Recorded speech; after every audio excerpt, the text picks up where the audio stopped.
Assalamu alaikum wa rahmatullahi wa barakatuh. Paix sur ceux qui suivent la guidée.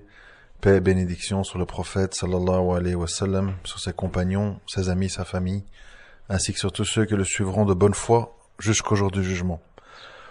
Voilà, donc en ce premier jour de Ramadan, je vous souhaite à tous et à toutes un Ramadan Mubarak, un bon Ramadan, que ça se passe bien et que ça soit l'occasion surtout pour se recentrer sur l'essentiel, c'est-à-dire la connaissance de notre religion, la piété, la patience, le partage, la solidarité, l'écoute et la tolérance dans le bon sens du terme, pas dans le sens béa et bébête, si vous me connaissez, vous voyez ce que je veux dire.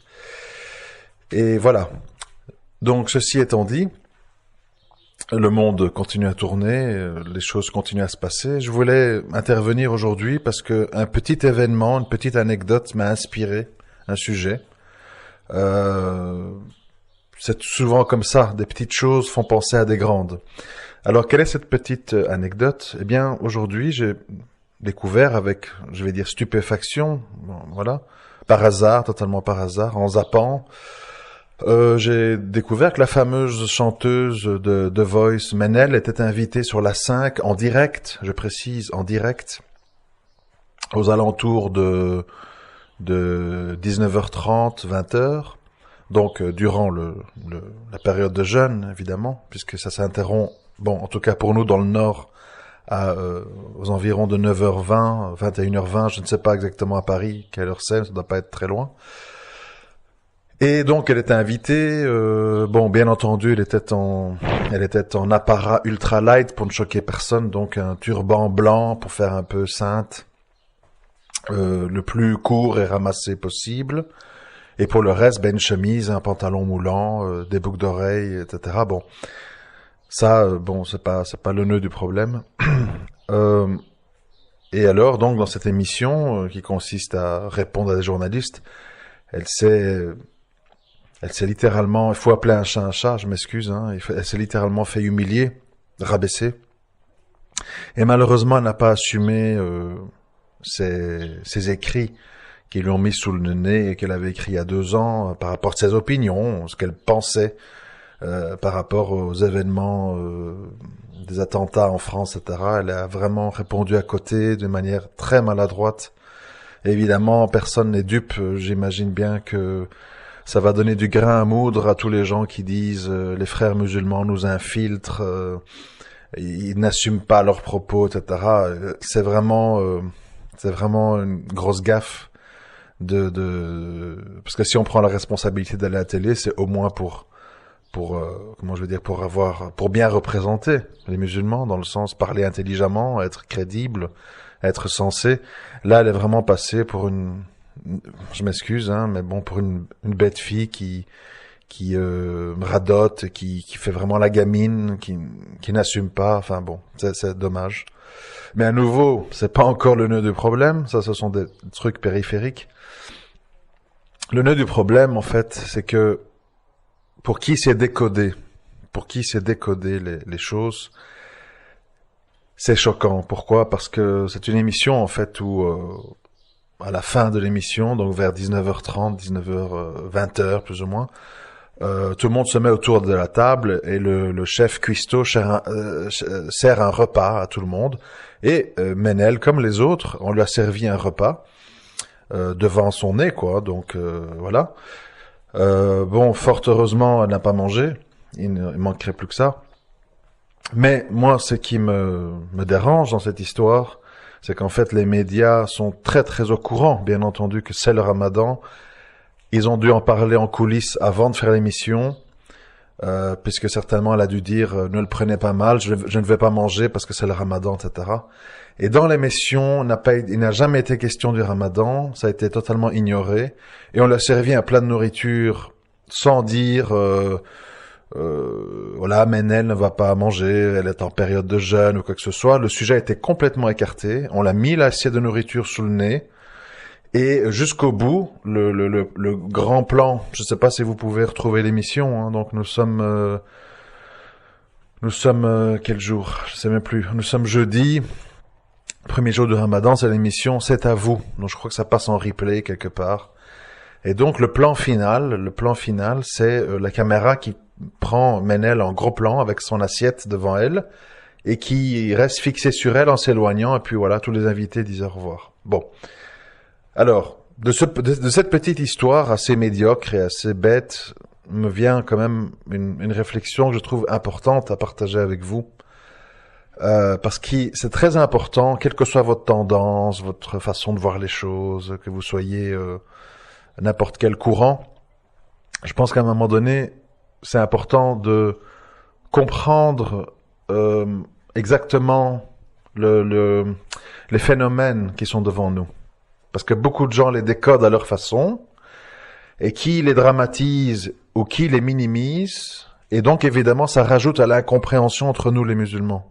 Parce qu'alors on a les gens qui dramatisent, qui sont occupés à vilipender les autres, et ceux qui minimisent, qui disent mais non, enfin c'est pas grave, vous avez mauvais soupçon, enfin vous connaissez toute la chanson, je vais pas vous la refaire. Bon, donc moi j'essaye, comme j'essaye à chaque fois, d'essayer d'établir une ligne médiane pour que les gens puissent se retrouver dans cette vision des choses et peut-être s'adoucir ou s'endurcir si on est un exagérateur ou un laxiste.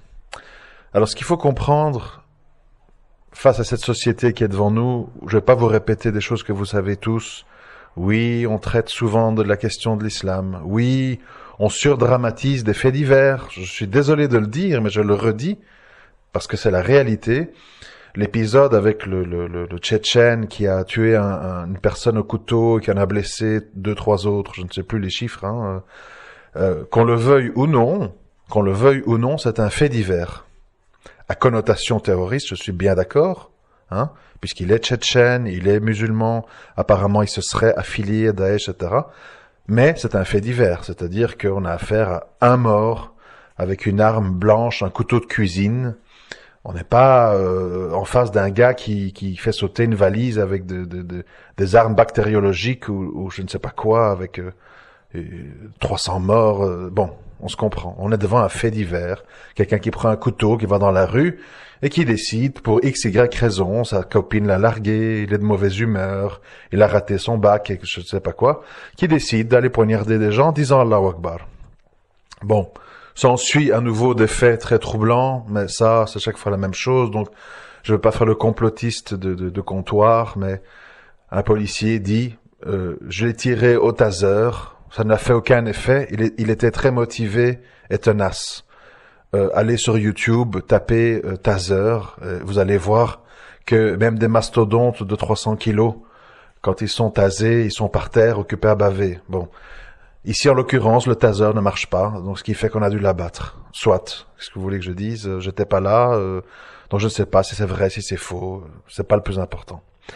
Alors, je parle de tout ça pourquoi? Pour en fait arriver à ce même sujet qui est pourquoi l'islam est surmédiatisé, est toujours montré du doigt, est vu comme le grand problème, mais en même temps, c'est ça le problème, mais en même temps, on décide d'inviter Ménel à la télé, en plein Ramadan. L'émission 28 minutes de Arte d'aujourd'hui parle du fait de savoir si l'État doit se mêler du Ramadan. Donc, on voit bien que ce sujet, d'une façon ou d'une autre, en bien, en mal, en moquerie à travers Charlie Hebdo ou en dramaturgie avec iTélé, BFM, ou avec curiosité par les gauchistes qui travaillent à Arte, qui essayent de dire on est pour un islam des Lumières, il faut ouvrir des lieux de culte avec des imams formés en France. Enfin, ce que je veux dire, c'est que chacun en parle à sa façon. Mais on en parle. Bon. Alors, mon premier message que j'envoie aux gens qui dramatisent, c'est qu'il faut pas dramatiser, il faut pas croire que c'est totalement négatif. Pourquoi? Parce que, en tant que musulman, moi je suis très heureux qu'on parle de l'islam, même en mal. Parce que ça, quand on parle d'un sujet, les gens, ils s'informent. Parce que c'est comme ça, c'est le marketing, c'est la publicité. Quand on parle d'un sujet, les gens s'informent. Si demain je vous dis, La Volkswagen Golf, elle est comme ci, elle est comme ça. Oui, mais elle est dangereuse. Oui, mais elle est rapide. Oui, mais elle est fiable. Oui, mais elle est allemande. Et je parle de la Golf. Vous allez dire, je vais aller voir, c'est quoi cette Golf? Tout le monde en parle, en bien, en mal. J'aimerais me faire mon opinion. Donc, en tant que musulmans, nous devrions être heureux du fait que le monde, les médias parlent de l'islam. Pourquoi? Parce que ça permettra aux gens de s'informer, de lire le Coran, etc. Qu'est-ce que le Ramadan? De voir l'une ou l'autre vidéo sur YouTube sur le sujet. Et de peut-être changer d'opinion ou, qui sait, adhérer, se convertir ou se renforcer dans son rejet. Ça, chacun est libre et tout le monde sait qu'un même livre lu par 10 personnes sera interprété de 10 façons différentes suivant l'orientation de cette personne. Mais, je dis à ceux qui dramatisent et qui voient que du mal dans le fait qu'on parle de l'islam, même en mal, il faut pas dramatiser. Il y a une part de bien là-dedans, directement ou indirectement. Quant à ceux qui disent c'est pas grave, ceci, il faut montrer le bon exemple, vous connaissez toute cette tendance. Je dis, il faut arrêter d'être dans les béatitudes, dans ce qu'on appelle les mentalités bisounours et compagnie. Il faut être devant la réalité. La réalité, c'est que l'islam, que ce soit le turban ultra light de Menel, que ce soit les attaques terroristes, que ce soit, comme on l'a vu au journal télévisé belge aujourd'hui aussi, journée très chargée aujourd'hui, au journal télévisé, on a dit que le livre Minhaj al-Muslim, de la voix du musulman, était un livre très dangereux, qu'il fallait interdire, que ça fait 14 ans que ce livre a été dénoncé, qu'il est toujours distribué gratuitement dans des mosquées, dans des librairies islamiques, etc., etc. Donc, ce que je veux dire, c'est que clairement, l'incarcération de Tariq Ramadan, je ne vais pas revenir dessus, tous ces faits-là montrent qu'en fait, l'islam est problématique sous n'importe quelle forme. Sous forme intelligente, sous forme violente, sous forme légère, sous forme d'un turban. Il y a toujours quelque chose à redire. Mais ce qui est important à comprendre, c'est pourquoi il y a toujours quelque chose à redire. Pourquoi, en fait, même quand une fille ultra occidentalisée, ultra francisée, qui va jusqu'à chanter la chanson de John Lennon, Imagine, dans laquelle le chanteur dit Imagine a world with no religion. Imagine un monde sans religion. Mais parce que elle a un turban, dans toute son intégration, il lui reste le petit turban, et parce qu'elle a écrit des propos un peu complotistes il y a 2-3 ans, quand elle était une gamine, eh bien, on fait tout un ramdam, elle est virée de The Voice, tout un foin, etc. C'est pour dire que l'islam, quel que soit l'angle sur lequel on le prend, il dérange, il pose problème. Alors, j'ai pas dit qu'il dérange au point qu'on veut génocider les musulmans, qu'on veut porter atteinte à leur intégrité physique, etc. C'est pas ça que je dis. Je dis que, très clairement, même si on tolère, certes de moins en moins, ça c'est sûr, même si on tolère l'islam, il y a une méfiance, il y a une crainte, et une crainte fondée. Pourquoi? Parce que nous sommes dans une société qui arrive sur plusieurs sujets dans une impasse, au niveau de la pyramide des âges, au niveau de la solidarité, du patriotisme, au niveau du paiement des pensions, etc. Bon, il y a toute une série de raisons de s'inquiéter pour l'avenir de l'Europe. Et donc, tout le monde sait que quand une population, quand des gouvernements, quand des tribus ont peur, ont des angoisses, ont des sujets ou voient qu'ils vont mal, la première réflexe qu'il y a, c'est de trouver des responsables. Comme je le dis souvent dans mes audios, on n'a pas envie de vous parler des particules fines qui tuent des milliers de gens qui habitent dans les villes, qui raccourcissent leur vie. On n'a pas envie de vous parler des 6-7 millions d'avortements qui ont eu lieu en France depuis les années 70. On n'a pas envie de vous parler de la malbouffe, on n'a pas envie de vous parler du diabète, on n'a pas envie de vous parler de l'alcoolisme, on n'a pas envie de vous parler des conséquences de cet alcoolisme, on n'a pas envie de vous parler des pourcentages de jeunes qui fument du cannabis. Tout ça, on n'a pas trop envie de vous parler. On a envie de vous parler de monsieur le Tchétchène qui a pris un couteau dans la cuisine de sa mère et qui a été dans la rue dire Allahu Akbar et tuer un type au hasard avant de se faire abattre. Donc, ces deux morts-là, plus les blessés, sont beaucoup plus importants que les containers, que les, je sais pas quoi dire, moi, les avions cargo, les bateaux tankers remplis de cadavres, de la malbouffe, des particules fines, de l'alcoolisme, de la vitesse au volant, etc., etc., etc. Donc c'est un choix de société. Le choix de société, ce n'est pas de s'attarder sur ce qui nous fait un grand mal, ce qui fait des grands dégâts. Le but est de dire, l'islam est le défi du XXIe siècle. L'islam est le grand clou dans notre chaussure. Nous sommes pleins de musulmans, plus ou moins pratiquants, autour de nous, à Nice, à Toulouse, à Toulon, à Marseille. Qu'est-ce qu'on va faire? Et chacun y va de sa phrase. Il faut expulser tout le monde, il faut faire des mosquées avec des imams de France. Tout le monde y va de sa solution, etc. Mais en tout cas, ça agite. Alors, évidemment, nous avons en face de nous des gens intelligents.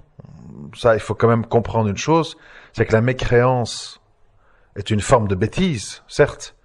Ne pas comprendre, ne pas conceptualiser qu'il y a un créateur unique et que tout ce qui nous entoure, à commencer par notre main, nos yeux, le ciel, les millions d'espèces animales, etc., qu'ils ont une source, certes, est une source de bêtise, mais il faut comprendre que l'intelligence et la bêtise, ils ont plusieurs formes.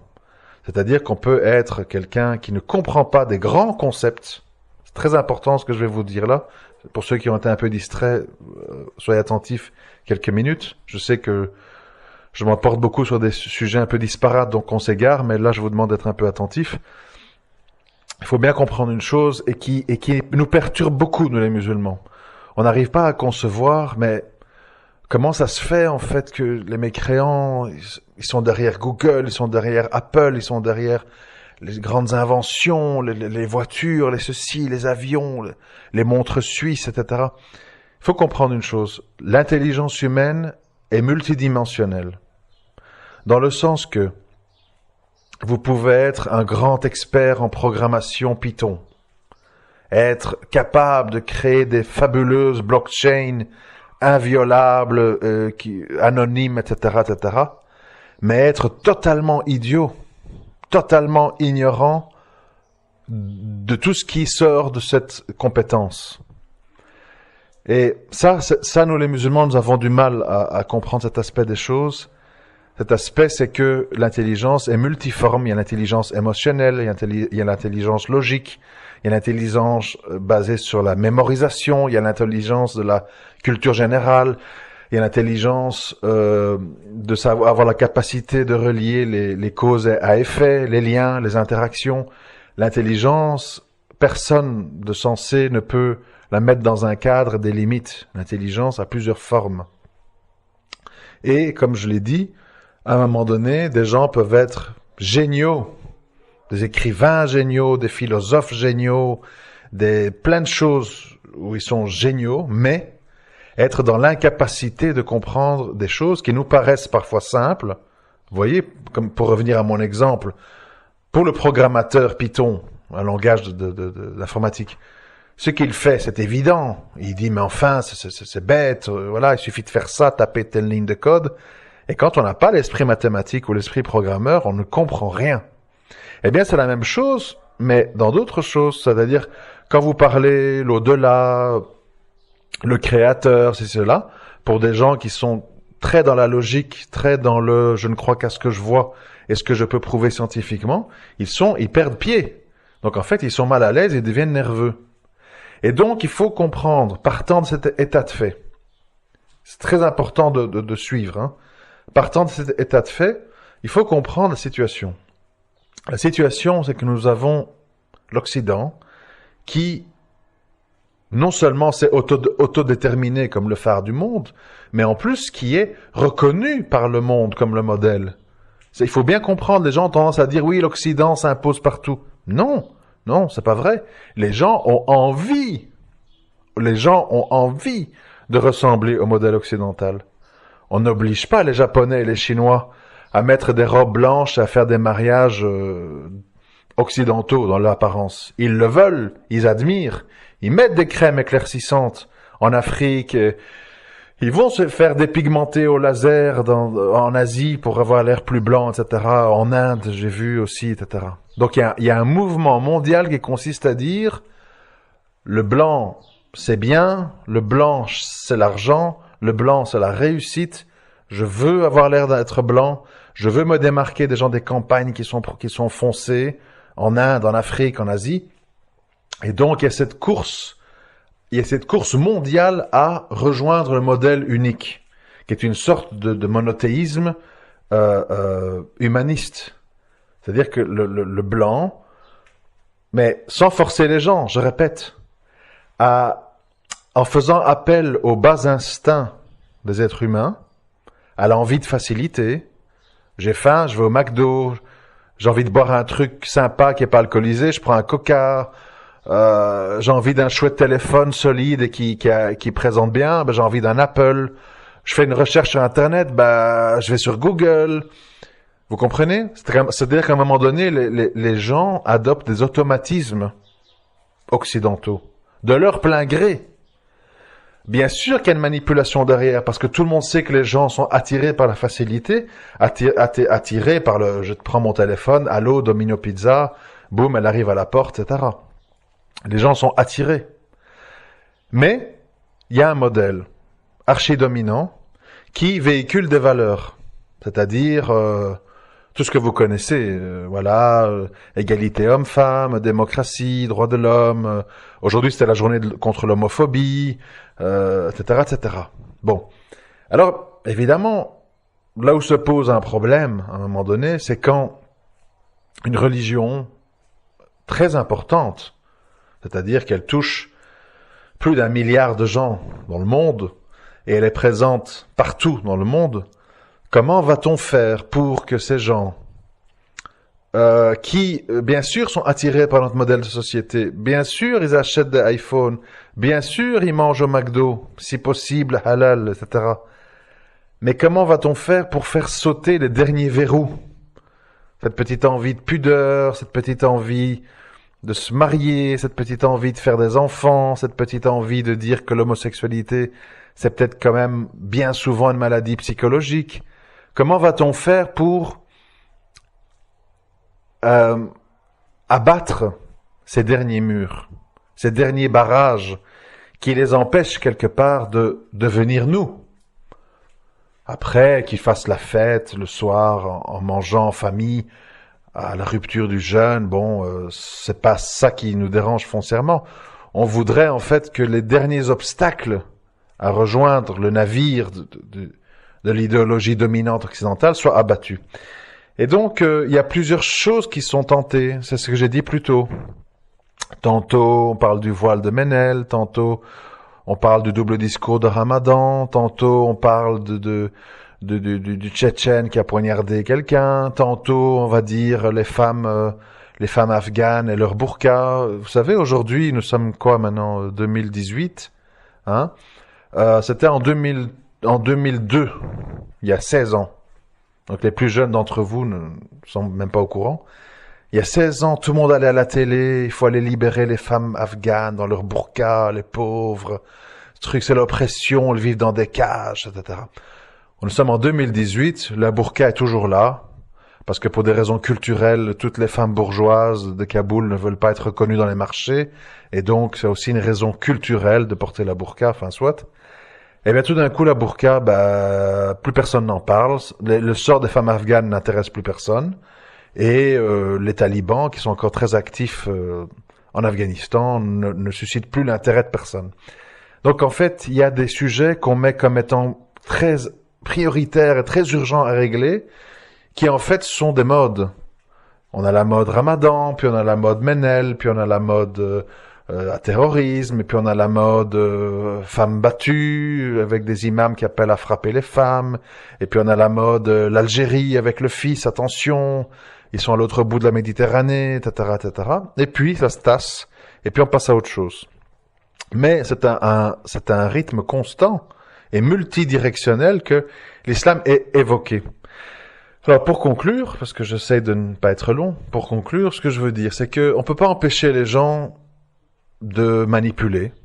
On peut pas empêcher les gens de dire ce qu'ils veulent dire, et on peut pas empêcher les gens de mettre des sujets en avant. Vous voyez? Si les médias ou si Paris Match ou Gala ont envie de mettre en avant le mariage de deuxième fils de Charles d'Angleterre, avec les millions que ça va coûter, tous les gens qui dorment dans des tentes pour être au premier rang, etc. Alors que tout le monde sait que ni lui ni ses enfants ne seront jamais rois d'Angleterre. Donc ça fait partie du folklore, etc. Mais vous pouvez pas les empêcher. C'est ridicule, c'est bête, c'est absurde, c'est pathétique. Mais ils s'adressent à un public qui trouve ça important comme eux. Et donc, à un moment donné, c'est une espèce de chaîne, c'est-à-dire BFM ou CNews, ils constatent que plus ils disent terreur dans Paris, un Tchétchène, machin, plus ils voient leurs audimat monter, plus il y a des gens qui viennent sur les plateaux pour débattre, plus tout le monde s'agite, plus on vend du papier, plus on fait des émissions, etc. Et donc à un moment donné, on dit bon ben oui, certes c'est un fait divers, mais ça fait vendre, ça intéresse les gens, et nous on a aussi envie que ça intéresse les gens parce que c'est un sujet qu'on aime bien mettre sur le tapis. Et donc, c'est comme une espèce de mousse, vous voyez, une mousse qui prend comme si vous battez des œufs, des blancs d'œufs, ça part en mousse. Alors la mousse, ben c'est la mousse. La mousse, c'est léger, c'est blanc, ça va, ça vient, ça monte, ça descend, puis ça s'envole, ça disparaît. Moi, j'appelle tout le monde, en fait, à garder son calme, à dénoncer les manipulations grossières, à essayer d'être attentif, bien sûr, pour comprendre le monde dans lequel on vit. Mais j'incite les gens à ne pas toujours tomber dans la dramaturgie. Dans le sens que, comme je l'ai dit plus tôt, il faut y voir autre chose que on nous en veut, on nous aime pas. Parce que souvent, moi je l'écris, et puis maintenant je l'écris plus parce que je me suis lassé.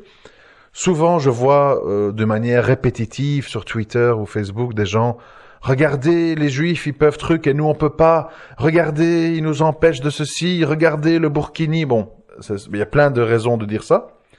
Et moi, chaque fois, j'écris en dessous, je dis « Scoop, gros scoop, Satan est injuste. » Donc, je veux dire, normalement, ça devrait pas être intéressant ça devrait pas être étonnant de voir que les soldats d'Iblis, ils font leur boulot, quoi. Leur boulot, c'est de dire, allez, amusez-vous, cessez avec tout ça, devenez comme nous, vous cassez pas la tête, etc. Ça, bon, qu'est-ce qu'il y a d'étonnant? C'est pas étonnant. Ah oui, ils sont pas toujours justes. Ben effectivement, ça me semble bien logique. Pourquoi vous voudrez qu'ils soient justes? La première injustice, c'est de dire qu'il n'y a pas d'Allah et qu'on lui obéit pas et qu'on va pas se présenter devant lui le jour du jugement. Puis vous me parlez de justice. Non. Moi, comme je l'ai déjà dit, devrait déjà être tous très heureux qu'il n'y a pas de camp de concentration ouvert et qu'on n'est pas là-bas occupé à planter des patates et à être comme des squelettes. Donc voilà. Alhamdoulilah, on est encore là, on peut s'exprimer, etc. Je ne sais pas jusque quand, mais en tout cas c'est le cas.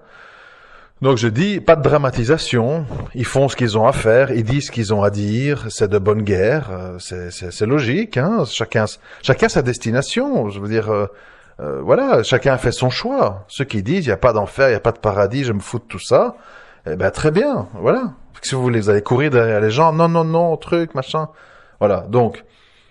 Il n'y a pas de scoop, oui, Iblis est injuste, d'accord. Par contre, vous devez essayer de réfléchir autrement. C'est-à-dire de profiter de tout ce tumulte autour de l'islam pour montrer des contre-exemples, répondre aux questions des gens, donner des livres s'ils veulent s'informer. Tiens, c'est quoi le ramadan? Parce que finalement, à la télé, ils nous expliquent pas c'est quoi le ramadan. C'est vrai. Je vous défie de trouver une chaîne française où, alors qu'il y a 6-7 millions de gens en France qui sont susceptibles de faire le ramadan, il n'y a pas une seule chaîne qui fait une émission pour dire qu'est-ce que le ramadan? Pourquoi, comment, etc. Non. Tout au plus, un titre à la toute fin du journal, J'ai entendu, je crois, aujourd'hui, au Pakistan, le début du Ramadan, comme partout dans le monde. Fait, voilà. Pas d'explication. Tout ce que les gens savent, tiens, ces gens bizarres, ils mangent pas, ils boivent pas. Bah, ouais. De toute façon, c'est des bizarres. Déjà qui se cachent les cheveux, ils ont des barbes. Bon. Donc voilà, le but, c'est évidemment pas d'éclaircir. Ça, c'est notre travail à nous, d'éclaircir. C'est-à-dire, comme j'essaie de le faire de mon côté, audio, des textes, des articles, etc.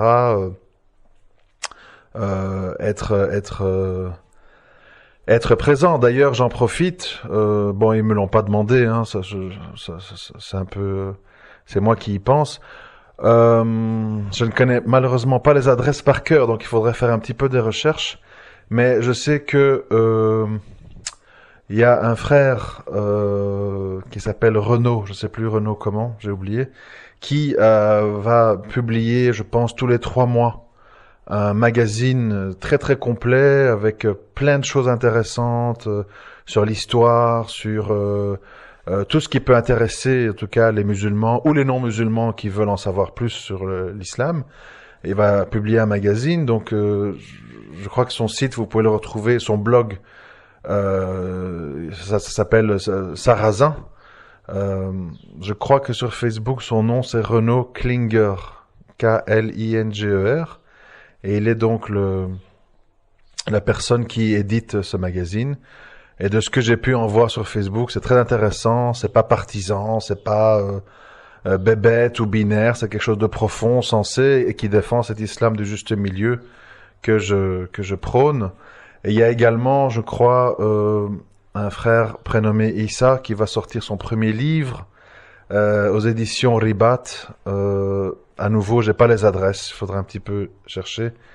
Mais voilà, donc il se passe des choses, des gens bougent, des gens font des choses. Il faut pas être dans la dramaturgie, dans le baisser les bras ou de devenir fou, de vouloir tuer tout le monde, etc. Il faut faire son travail comme eux le font. Ils font leur travail calmement. Ils font leur travail calmement. On invite Menel en plein Ramadan. On lui sert à manger, on lui parle de musique, on l'humilie avec ses anciens tweets. Elle sait pas répondre, donc en fait, voilà. Mais c'est de bonne guerre. À nous de proposer des choses plus profondes, plus intelligentes, d'être présents sur les réseaux sociaux, autour de nous, avec nos voisins, dans nos vies, etc. Et puis voilà, c'est tout. Il faut pas être dans la surexcitation tout le temps. C'est un peu, je m'excuse, je sais que ça peut paraître malvenu, mais c'est un petit peu ce que je déplore avec les événements de Gaza. Comme je l'ai souvent dit, en fait, nous sommes dans des choses complètement émotionnelles. Loin de moi l'idée de reprendre des discours sionistes ou américains, mais tout n'est pas faux. C'est-à-dire que clairement, les caisses du Hamas sont vides. Il faut faire de l'agitation. On envoie des gens en direction des barbelés, en sachant qu'ils vont se faire tirer dessus. Il y a cette espèce de goût pour la mort, pour dire regardez, on souffre, regardez, ils sont injustes. On fait filmer tout ça, on fait des photos, on va pleurer dans les médias. C'est la même comédie qu'on voit en Palestine depuis trop longtemps. On a vu que le résultat ne mène à rien du tout. Je répéterai jamais assez. Quel que soit le sujet qu'on aborde, terrorisme, djihadisme, Tariq Ramadan, Palestine, UOIF, Mosquée de France, compagnie, toujours, si vous voulez émettre un jugement sur quelque chose, regardez sur quoi ça a débouché. Les résultats. Je dis, la politique de l'OLP et du Hamas en Palestine, quels sont les résultats? Il n'y a jamais eu aussi peu de résistance. Aujourd'hui, il y a un mur, donc où les Palestiniens ont du mal à passer d'un village à un autre. Tout ce qu'il leur reste, c'est des pierres et des catapultes. Il n'y a plus de gilets d'explosifs et d'histoires, de mitraillettes, de roquettes. On n'entend plus parler de ça. Et à intervalles réguliers, il y a des bombardements, des massacres. Tout le monde pleure, tout le monde va dans les rues, y compris les sympathisants de gauche de la cause palestinienne. Israël, assassin, Gaza, on pense à toi, machin. Et tout le monde se défoule, vide son sac, et puis ça se tasse. Et puis on passe au massacre prochain, quelques années plus tard. Si on veut perdre son temps et faire du bruit et de la fumée, c'est bien. Si on veut être constructif, il serait temps de dire que les Palestiniens doivent se reconstruire dans leur situation comme elle est, commencer à revenir vraiment vers Allah et s'éloigner du nationalisme, du paganisme, du tribalisme, du partisianisme, OLP, Hamas, machin, etc., de s'unir derrière l'obéissance à Allah, de patienter, d'invoquer, et ça ne sert absolument à rien d'aller se jeter comme des papillons dans une flamme, ça ne sert absolument à rien d'aller se jeter sur des barbelés à la frontière, où les soldats israéliens savent pertinemment bien qu'ils peuvent faire ce qu'ils veulent. De toute façon, il y aura un petit peu de condamnation internationale pour la forme, et puis tout le monde sait que ces gens sont intouchables, que l'Amérique, d'une manière systématique, s'abstient ou est contre les résolutions de l'ONU, machin. Donc, ça sert à rien de perdre son temps. À un moment donné, il faut voir la réalité en face et agir en fonction de ça. Bon, enfin voilà, c'était un petit peu un tour de table de toute une série de choses qui se passent. Matière à méditer, matière à réfléchir, comme d'habitude, et j'espère que ce Ramadan va tous nous aider à cet objectif. Essayez de travailler le long terme, essayez de ne pas s'oublier en chemin, parce que dénoncer c'est bien, crier c'est bien, mais nous-mêmes, où en sommes-nous? Face à nos péchés, face à nos manquements, face à nos peurs, où en sommes-nous?